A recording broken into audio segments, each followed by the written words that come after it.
Pai, Senhor de Deus, está sendo uma alegria muito grande. Em primeiro lugar, quero agradecer ao Senhor Jesus pela oportunidade riquíssima de poder estar aqui participando de um culto que está sendo transmitido, onde a palavra do Senhor Jesus será pregada e, com certeza, confortará corações e também vai atingir almas, aquelas pessoas que precisam de Jesus. Queremos agradecer também aqui ao nosso querido pastor presidente por essa iniciativa e quero estender também e a todos aqueles que esse culto, desse culto que está sendo uma bênção, e eu posso dizer, nessa noite aqui, Jesus já falou comigo através desses hinos. Coisa linda, coisa maravilhosa. E eu quero convidar você, meu querido irmão em Cristo Jesus, você que está conosco, quero convidar para ler um versículo no livro de Gênesis, um versículo bem conhecido, livro de Gênesis, capítulo de número 37 e o versículo de número 3. Um versículo é uma história conhecida, é sobre a história de José, mas eu quero dividir essa história a partir de alguns pontos e aquilo que Deus quer falar conosco nessa noite. Eu quero convidar você para ler o versículo conosco, não somente mas vamos ler vários versículos, porque com certeza o Senhor Jesus tem uma palavra para o teu coração. Capítulo 37 do livro de Gênesis, e o versículo 3 diz o texto sagrado: Israel amava José mais do que a todos os seus filhos, porque era filho da sua velhice, e fez-lhe uma túnica de várias cores. Inicialmente, meu querido irmão em Cristo Jesus, você que está nos ouvindo, eu vou somente trazer somente uma rápida introdução sobre essa questão do livro de Gênesis, para poder introduzir e ver onde é que esse personagem José se encaixa. O livro de Gênesis é um livro de 50 capítulos, e dentro desses 50 capítulos, cobre um período de história de aproximadamente 2.900 anos. Se você pegar do capítulo 1 até o capítulo número 10, você tem uma história geral. Capítulo 1 fala da história das origens, fala da origem do homem, a origem da terra, a origem do céu. Capítulo 10 vai falar da origem das nações. Mas do capítulo 12 por diante, o autor do livro de Gênesis, que é Moisés, ele foca agora em alguns personagens. Ele vai focar em Abraão, vai focar em Isaac e vai focar em Jacó. Quer dizer, é dessa forma que o livro de Gênesis está estruturado. Do capítulo 1 até o capítulo 11, a gente tem, na verdade, um relato geral acerca da criação do céu, da terra, do homem e das nações. Mas no capítulo 12 por diante, é focado em alguns personagens. Aí o personagem que eu quero focar nessa noite aqui, trabalhar com você, é simplesmente José, que aparece no capítulo 37 do livro de Gênesis, vai até, na verdade, até o capítulo número 50. Cobre aproximadamente um terço. A história de José cobre aproximadamente um terço de todo o livro de Gênesis. Mas por que esse personagem é tão importante? Observe bem comigo, nós temos várias maneiras de trabalhar a vida de um personagem bíblico. A gente pode trabalhar a questão da origem dele, a gente pode falar através de seus pais, da origem dos seus pais. A gente pode falar também sobre como os principais eventos que aconteceram na vida dele. Mas há uma coisa que é muito curiosa na vida de José, que está relacionada às suas vestes. No capítulo 37, o versículo 3, a gente encontra vestes novas sendo dado a José. Vestes novas. Mas se você abrir sua Bíblia, lá no capítulo 37, versículo 23, a palavra veste ainda aparece. Só que a gente tem outra fase, a gente tem outra situação. A gente tem a fase das vestes rasgadas. Mas lá no capítulo número 41 e o versículo 42, a gente tem outra fase. A gente tem outro tipo de veste, que nesse caso é a veste renovada. Observem bem, há o momento da veste nova, há o momento das vestes rasgadas e há o momento das vestes renovadas. E essas vestes que José teve, na verdade, acompanha o desenrolar de toda a sua vida. Então, vamos dividir a vida de José nessa noite, você vai nos acompanhar, a partir das vestes que ele tem. E o primeiro momento que eu lhe convido é o capítulo 37, versículo 3. O momento das vestes novas. É interessante você observar que o versículo 3 diz assim: e foi-lhe dada uma túnica de várias cores. Não vamos aqui entrar em detalhes se era veste de príncipe, mas, na verdade, era uma veste que destacava ele dos seus irmãos. É curioso a gente observar que, nesse momento das vestes novas, a gente tem um jovem de 17 anos. A gente tem um jovem de 17 anos, no vigor da sua força, da sua idade. Você tem um homem que está cercado de carinhos. Primeiro, o próprio texto diz que ele era mais amado que todos os seus irmãos. E depois o texto vai dizer que o pai lhe deu uma túnica nova. Observe bem, no momento das túnicas novas, você é amado por todo mundo. Você tem proteção, como José também teve. É o momento de receber presentes, como o próprio José também recebeu.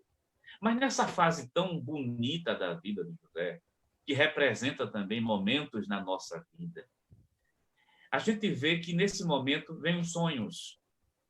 São vários sonhos que José tem. E não é somente sonho, é bom pontuar aqui. Deixa eu pontuar essa fala, essa palavra sonhos aqui. O que Deus deu a José naquele momento foram revelações. Revelações grandes que iam acontecer na vida.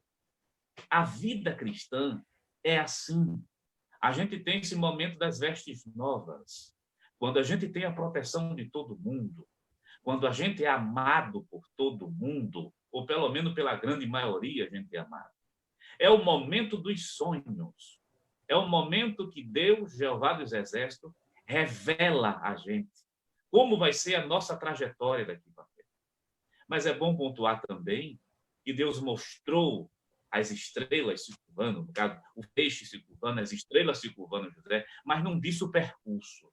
O que o Senhor fez foi mostrar, foi revelar. É isso que eu quero. É um momento mais bonito na vida de qualquer pessoa. É um momento que parece que não tem luta. Mesmo aquelas pessoas que não gostam muito, feito o caso dos irmãos de José. Você vai observar que no momento das vestes novas, a inveja estava ali, marcante, estava ali presente. Os irmãos de José não o toleravam de jeito nenhum. E quando José chegava com um sonho e dizia, o ódio dos seus irmãos crescia mais ainda. Mas mesmo aí, nesse momento, José ainda estava com a proteção do seu pai. Era um momento bom, era um momento alegre, era um momento de paz. Mas, meu querido irmão, a vida não é feita só de flores, nem só de sonhos, nem tampouco de revelações. Vem um momento mais drástico, um momento difícil que José passou e que a gente passa também.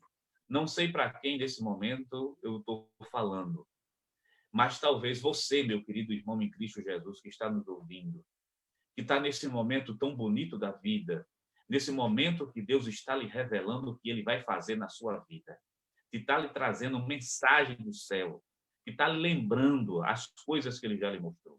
É um momento bonito, mas se lembre de uma coisa, se prepare, ore a Deus, busque ao Senhor Jeová dos Exércitos, porque todos que estão aqui, todo mundo vai passar por uma fase, a fase das vestes rasgadas.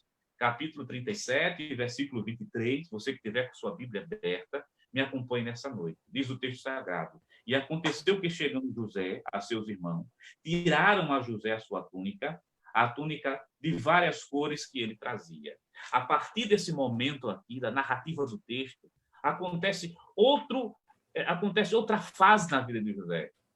Parece que os sonhos que Deus revelou, aquelas revelações que Deus deu, você fica perguntando, o que é que vai acontecer agora? O que Deus revelou foi ou não foi revelação de Deus? Foi um sonho meu ou foi uma revelação de Deus? Porque agora o jovem teve aquele presente bonito que destacava ele dos demais, rasgado, jogado fora. Os seus irmãos o venderam e depois ainda pegaram as suas vestes, melaram de sangue de animal, chegaram até o pai, Jacó, e entregaram essas vestes e disseram assim, o teu filho, o animal veio e devorou teu filho. Veja a situação de intriga e de raiva que era tão grande entre eles, que eles não disseram assim, o nosso irmão morreu, disse, teu filho morreu. Mas há uma coisa a pontuar aqui nessa noite. Nesse período da vida, enquanto José, esse jovem de aproximadamente 17 anos, está tendo suas vestes rasgadas, e nesse momento ele foi vendido pelos seus próprios irmãos. Antes disso, jogado dentro de uma cisterna. Mas o aviso da morte do filho, que chegou justamente a José, que chegou a Jacó, que chegou na vida de Jacó, aos ouvidos de Jacó, que seu filho, a quem mais amava, morreu.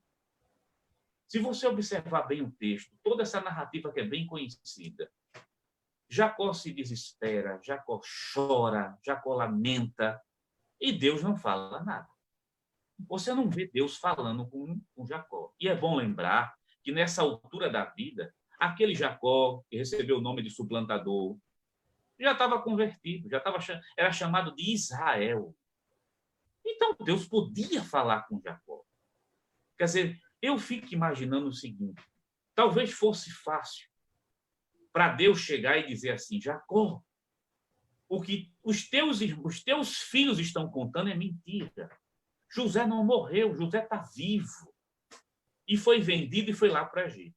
Se em algum momento Deus tivesse dito a Jacó que o filho dele não estava morto, foi vendido e foi parar no Egito, se isso acontecesse, se Deus dissesse isso a Jacó, o que é que a gente ia perder? Porque a Bíblia diz que José era o filho mais amado por Jacó. Mais amado. Se era o mais amado, logicamente, se Jacó soubesse onde estava seu filho, Jacó ia buscar. Se tivesse no Egito, Jacó ia buscá-lo. Ia pagar, ia fazer de tudo para trazer esse menino de volta. Mas se isso acontecesse, nós perderíamos um grande personagem. Perderíamos José, governador do Egito. Como Aleluia. Deus queria transformar um em governador e queria salvar não somente Jacó e seus filhos, mas salvar uma nação inteira, Deus ficou em silêncio, aproximadamente quase 13 anos. Agora, observe, Deus não diz nada, Deus não fala nada. E Jacó, o que sai da boca de Jacó é simplesmente de Jacó, que na verdade aqui o termo já Israel, né, já com o nome Israel, é simplesmente isso. A única esperança que eu tenho é encontrar meu filho na sepultura. Porque não tinha mais esperança, não tinha mais perspectiva. Aí Deus, que é sábio, porque Deus conhece, meus irmãos, o coração das pessoas. Deus sabe onde eu posso ir, onde você pode ir. Deus sabe o que pode tocar na vida da gente. Então, e Deus sabe também que se ele falasse, quem se encarregaria de atrapalhar os projetos de Deus era o próprio Jacó. Eu acho que talvez nessa noite aqui você está entendendo o que Deus quer falar com você. Por mais que você clame sobre sobre determinada situação de sua vida, por mais que você clame, por mais que você ora, quantas vezes, muitas vezes você diz aí dentro do seu quarto: meu Deus, tu não diz nada, tu não usa um profeta, tu não usa a tua palavra, tu não está dizendo nada especificamente para mim sobre o que eu estou te pedindo. Mas, meu querido irmão, aprenda uma coisa nessa noite: silêncio de Deus. E outra coisa, da mesma maneira que uma mãe chega para um filho e dá um não, para que aquele filho não se prejudique amanhã, Deus faz a mesma coisa com a gente. E outra coisa, da mesma maneira que o não de uma mãe é protetivo, o não de Deus é protetivo também. Então, quando Deus está dando um não para a gente, o que ele está fazendo é nos protegendo. Quando ele está calando-se para a gente, para em determinado ponto, é bom deixar claro que Deus fala com o seu povo, mas determinadas coisas que a gente pede a Deus, e muitas vezes a gente fica gritando dentro da gente: Senhor, fala comigo, me diz alguma coisa, usa o teu servo, faz alguma coisa, e Deus não fala nada, é simplesmente para dizer a você nessa noite aqui: ele está em silêncio, porque ele está preparando o governador, e ele está preparando a tua salvação, está preparando a tua vitória, está preparando coisas maiores que vêm para você. Então, silêncio de Deus é resposta, e silêncio de Deus também é proteção para você.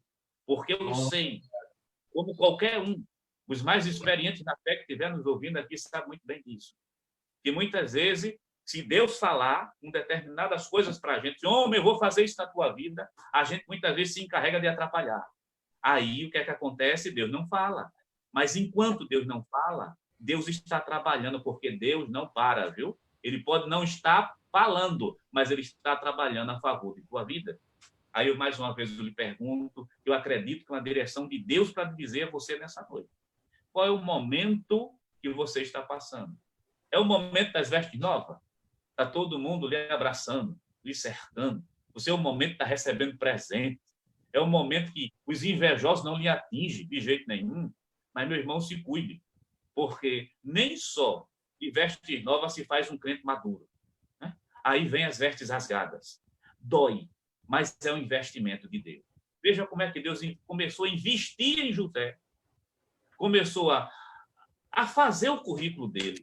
Eu acredito que estou falando aqui para alguns jovens, né? Tem muitos jovens que nos escutam, e eu sei que, como professor, ensino filosofia, como professor, eu escuto a preocupação, muitas vezes, de muitos, dizem assim, meu Deus, eu quero fazer um bom currículo. Olha, currículo acadêmico se faz dentro da academia, dentro da universidade. Mas o currículo com Deus, quem faz é Ele. Aí, claro, olha, veja o que Deus colocou na vida de José. Primeiro foi vendido, Deus está investindo. Entrou no currículo. Colocou no calabouço, Deus está investindo. Colocou no currículo também. Foi acusado injustamente. Acusado pela mulher de Potifar por uma coisa que é gravíssima até os dias de hoje, de assédio sexual. Parou dentro de uma prisão. E quando chegou lá, foi esquecido. Tudo isso Deus está investindo em José para formar o homem maduro que amanhã estaria sentado, que amanhã, na verdade, estará sentado no trono governando todo o reino. Você está entendendo agora que as coisas que você está passando, na verdade, que você chora, muitas vezes reclama, murmura, o que Deus está fazendo com você é simplesmente, estou dizendo da parte de Deus como homem de Deus aqui, é preparando, moldando, amadurecendo, trabalhando para amanhã lhe colocar numa cadeira maior e uma cadeira melhor. Então, quando você começa a entender esse percurso da vida cristã, você pode descansar em Deus, porque tudo passa. Tudo passa. E quando passa, a gente começa a ficar mais moldado e mais trabalhado do Senhor. Entende agora que as fases da vida são correspondentes ao tipo de veste. Então, se é o momento da veste rasgadas, é o momento do calabouço, talvez seja o momento aí dos amigos que se afastam. E deixa eu lhe dizer uma coisa a você, não fique com raiva deles, dos seus amigos, nem tampouco dos seus parentes que se afastaram, porque isso é permissão de Deus, porque é nesses momentos que a gente recorre ao Senhor e diz assim, Deus, tem misericórdia, porque o nosso socorro vem dele. Deus sabe como trabalhar na vida das pessoas. Se esse é um momento que você está sendo caluniado injustamente, acusado injustamente, perdeu o emprego injustamente, José passou por tudo isso. Mas há uma frase na vida de José que é recorrente. A Bíblia diz, e Deus era com José. Então, Deus também é com você. Passaram-se os anos. Se você abrir sua Bíblia, lá em Gênesis capítulo 41, versículo de número 42. Vamos ver esse texto. Passaram-se os anos. O homem agora foi moldado através das frustrações. Eu lembro de um professor que uma vez me disse assim, a melhor coisa que o homem pode passar é por frustrações. Eu não entendia, eu era muito jovem.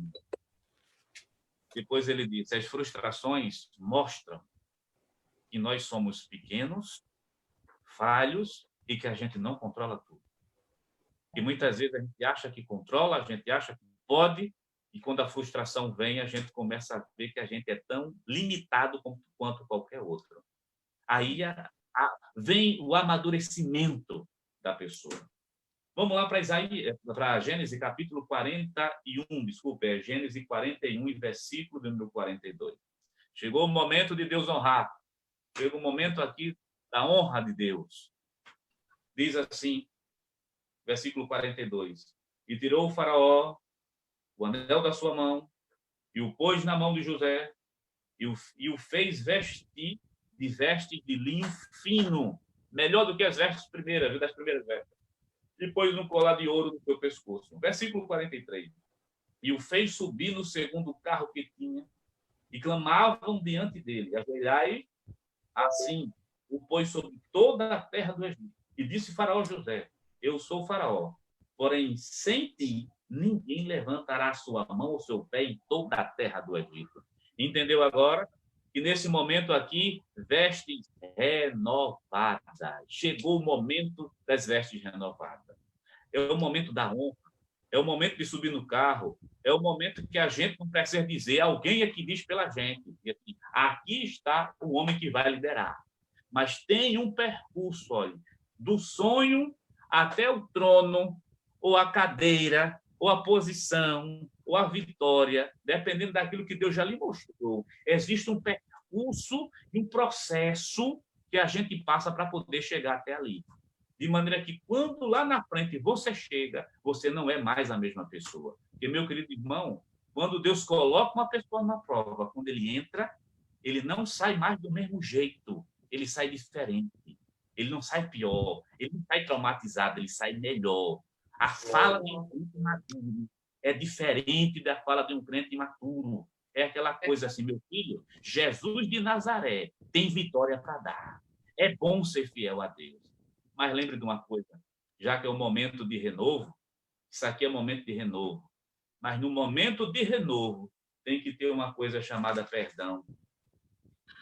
Gênesis 45, Gênesis 45, versículo 4. Se você estiver nos acompanhando, você vai ver que mesmo nesse momento, vestes de linho fino, melhor do que aquela primeira veste. E com certeza muito superior à segunda veste. Mas agora a gente tem veste de linho fino. O homem está sentado no carro, ele é governador, uma posição histórica, mas a palavra perdão não se afastou de José. Gênesis 45, versículo 4. Acompanhe comigo esse versículo. Eu acho que esses versículos aqui resumem tudo aquilo que a gente tem para dizer sobre José.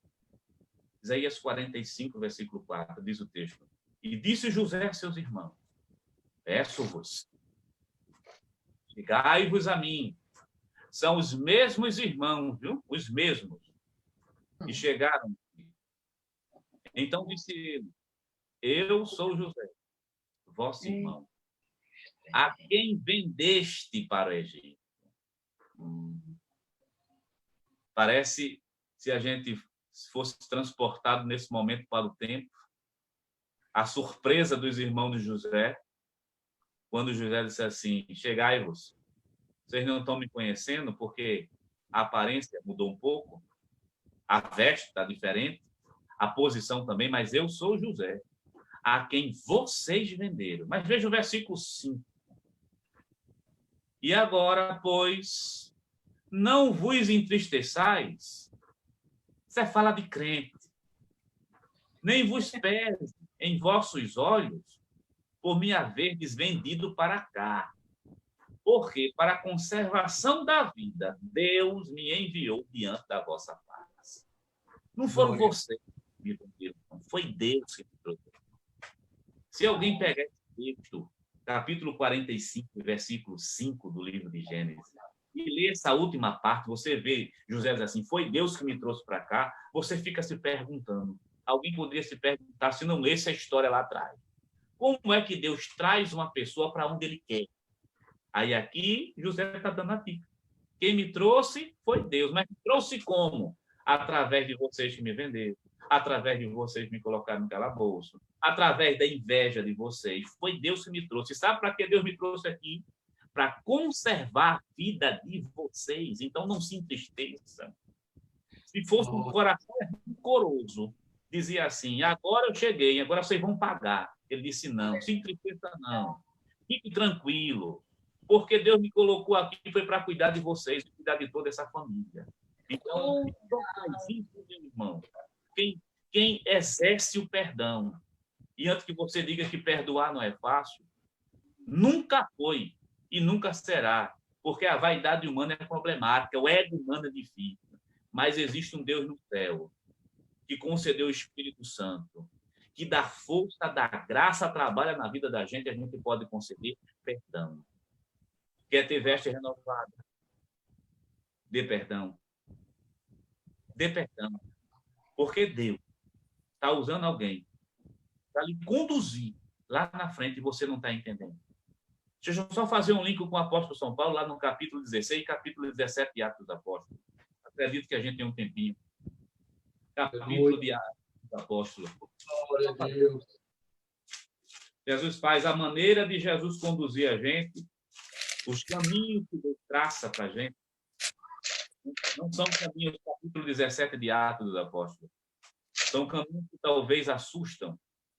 Assusta, mas Deus está com a gente porque Ele está moldando o nosso caráter, moldando a nossa vida. Lembra de Saul? Tivemos uma lição de escola dominical há um ano atrás. Eu acho lindo quando aquilo aparece na vida, aquela frase aparece na vida de Saul. Perderam-se a jumenta, é interessante, né? Perderam-se a jumenta para encontrar uma coroa lá na frente. O que é que você perdeu? Perdeu alguma coisa? Se preocupe, não. Deus tem algo melhor para te dar. É através dessa perda que o caminho está sendo feito, sendo traçado. É através dos irmãos de José que o caminho está sendo traçado. Veja o capítulo 17 de Atos dos Apóstolos, somente para fazer um link, para mostrar os caminhos que Deus traça. Capítulo 17, deixa eu frisar alguns textos, e o versículo 5 diz assim, capítulo 17 de Atos, versículo 5. Mas os judeus desobedientes, movidos de inveja, tomaram consigo alguns homens perversos dentre os vadios, e ajuntando o povo, alvoroçaram a cidade, e assaltando a casa de Jason, procuravam tirá-los para junto do povo. Versículo 6, a parte finalzinha do versículo 6. Estes que têm alvoroçado o mundo chegaram também aqui. Versículo 7, os quais Jason recolheu. Todos estes procedem contra o decreto de César, dizendo, há outro rei chamado Jesus. Veja o versículo 10. E logo os irmãos vieram de noite de Paulo e Silas a Bereia, e eles chegaram lá e foram à sinagoga dos judeus. Versículo 11. Ora, estes foram mais nobres do que os que estavam em Tessalônica.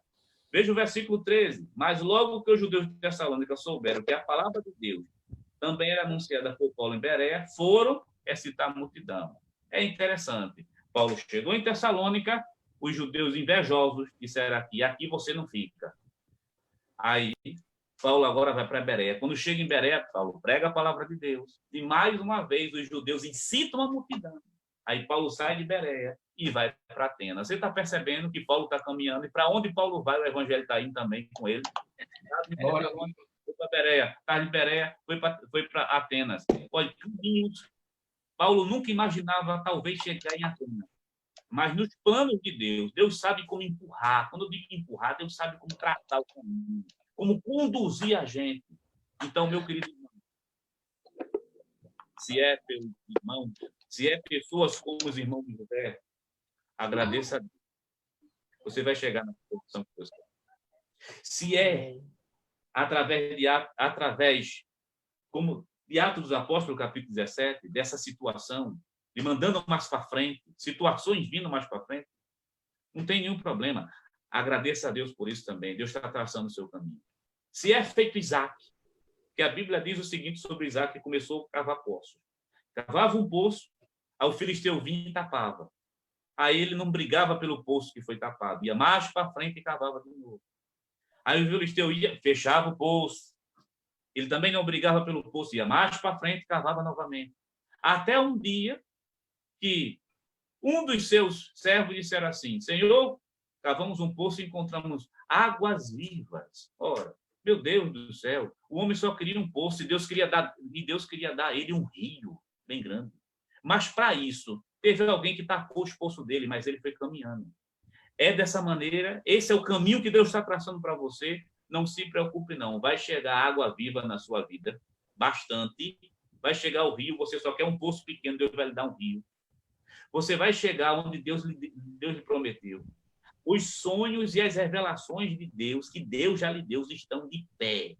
Estou falando com o nome de Deus nessa noite aqui, dizendo a você, orientado pelo Espírito Santo, os sonhos e as revelações que Deus lhe deu estão de pé. Vai chegar e vai se cumprir, porque Deus ainda é Deus. Agora, para isso, o caminho que você está traçando é um caminho que Deus quis que você passasse por ele para moldá-lo, trabalhar em você, fazer você maduro e você poder assumir. Vocês vão concordar comigo. sobre uma coisa.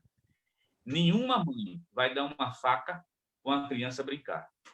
Só lá na frente, quando começa a ensinar ela a cozinhar, a fazer, você começa a aprender a lidar com ela. Então, tem bênção. Não pode vir agora. Porque se vir agora, você estraga.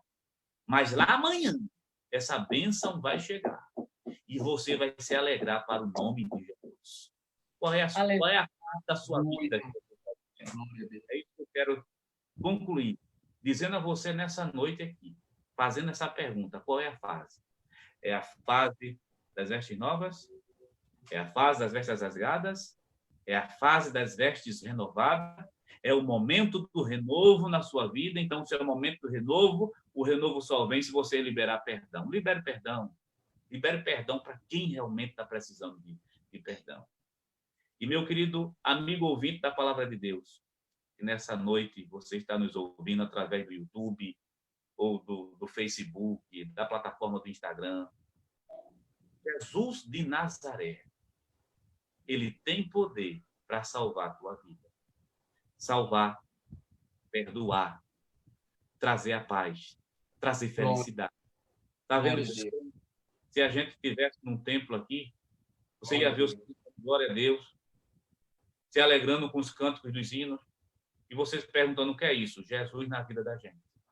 Então, se tem alguém para Jesus, que está nos ouvindo, não perca a oportunidade. O que a gente mostrou aqui para você é que Deus cuida, Deus trata. Então, Deus também tem interesse na tua vida, interesse na tua alma. Porque não tem ninguém nesse mundo que ame mais as almas dos homens do que a dele. Então, a tua alma para Deus também é importante. E para você, meu amado irmão, que talvez esteja nos ouvindo, esteja passando por alguma enfermidade, talvez seja uma enfermidade nos rins, talvez uma enfermidade na coluna, deixa eu te dizer uma coisa da parte do Senhor Jesus. Se não for um espinho na carne que Deus te colocou, não se preocupe não, que Jesus cura. Jesus ainda é o mesmo, hoje e eternamente. Porque eu disse a questão do espinho na carne, tem coisa que Jesus não tira da gente.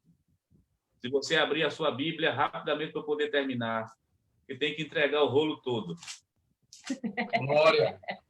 2 Coríntios, capítulo 12, versículo 7. Tem coisa que Jesus não vai tirar.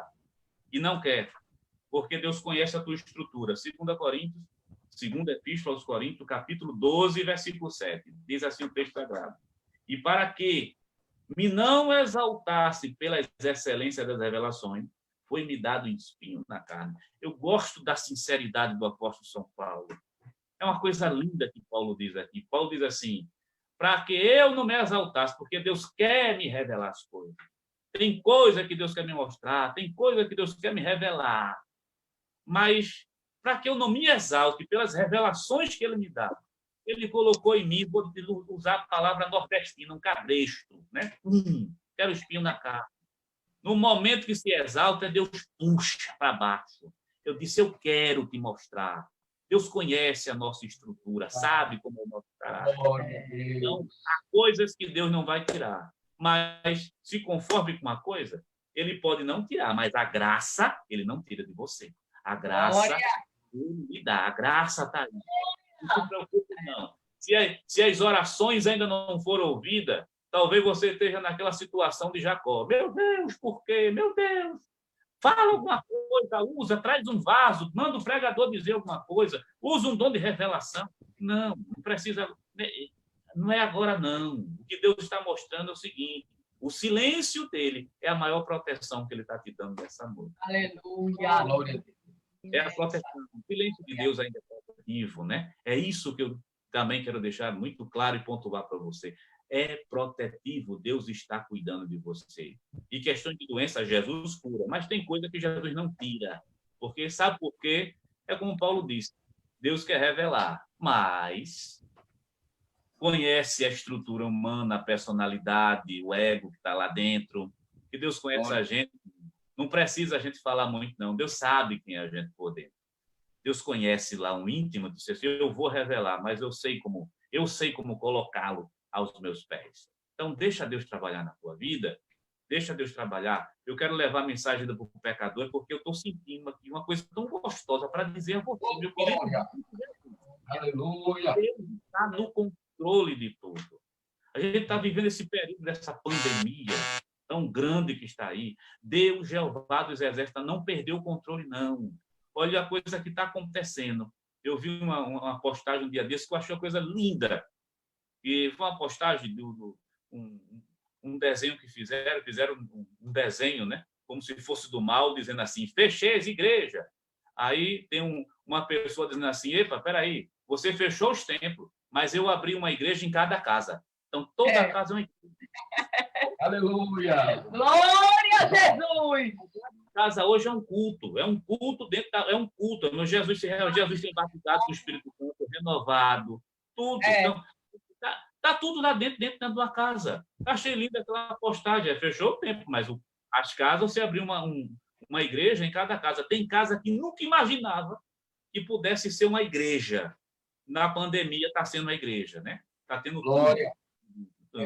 Então, meu irmão, eu já vou parar, já vai dar 15 para as 11, meu Deus. Mas, meu irmão, em Cristo Jesus, receba de Deus. Quem está falando, né, irmão Jonas, aqui. É sob a direção do Espírito Santo do Senhor. Se seu momento é dessas vestes tão bonitas, ore ao Senhor, porque vai chegar os momentos das vestes rasgadas. Eu não estou dizendo que você vai sofrer como José. Deus é que sabe fazer os nossos caminhos. Isso é com Deus. Não sou eu que vou dizer aqui. Você vai ser caluniado, e você vai ser colocado dentro do calabouço. Isso pertence a Deus. Estou mostrando a você que esse momento vai chegar. Mas se você está vivendo esse momento, não se preocupe. A veste nova chega. Mas lembre de uma coisa, na veste nova tem perdão. Perdoe quem lhe ofendeu. Quem fala mal, quem lhe trata mal, perdoe. Não venha dizer que é difícil, não. Nunca foi fácil para ninguém perdoar. Mas a nossa vitória está justamente aí. Então, meu amigo, em Cristo Jesus, se você está nos ouvindo, se você quer aceitar Jesus como Salvador de sua vida, a Igreja do Senhor está aqui e vai orar por você para liberar perdão para a tua vida. Que Deus os abençoe em Cristo Jesus.